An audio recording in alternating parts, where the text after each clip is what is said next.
Well, Trump's immunity argument has fallen flat on its face. It was obvious this was going to happen. Trump believes that as president, he can do whatever he wants, and he wants the courts to rule in his favor in that way, but it's not going to happen. A president has to have immunity.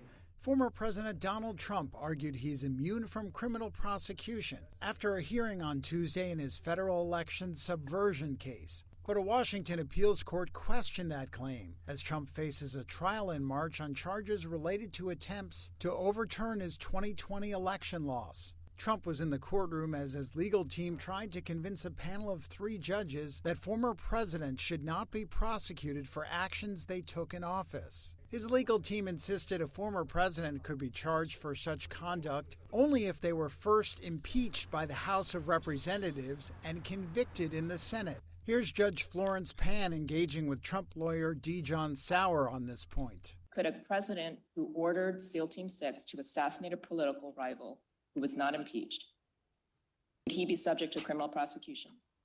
If he were impeached and convicted first. That is pretty psychopathic to try to argue that the only way a president could be charged after getting in office if they were impeached and convicted, even if they're assassinating political opponents.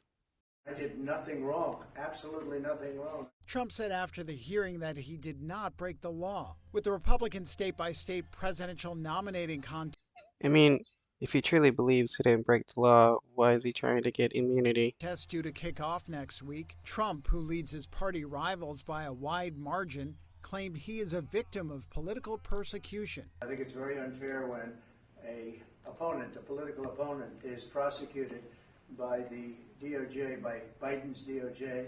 In a video Well, if Biden is actually doing this, then it's technically legal for him to do it since he's president and immune from any and all, according to Trump and his lawyers' logic. posted to social media ahead of the hearing, Trump said he could prosecute Democratic President Joe Biden if he wins the November presidential election. Federal prosecutors argue that Trump was acting as a candidate, not a president, when he pressured officials to overturn the election results and encouraged his supporters to march to the Capitol on January 6, 2021.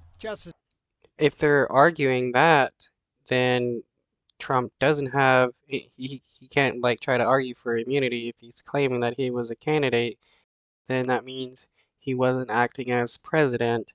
He's trying to have it both ways. I was acting as president, I was acting as a candidate. Justice Department lawyer James Perch told the judges in this hearing that granting Trump immunity from those actions would give future presidents license to commit crimes. Both the legal outcome and timing of the appeals court's ruling will play a pivotal role in determining whether Trump faces trial ahead of the November election. Any ruling from the appeals court is almost certain to be appealed to the U.S. Supreme Court, which last month denied a request from special counsel Jack Smith, who is overseeing the federal prosecution of Trump, to immediately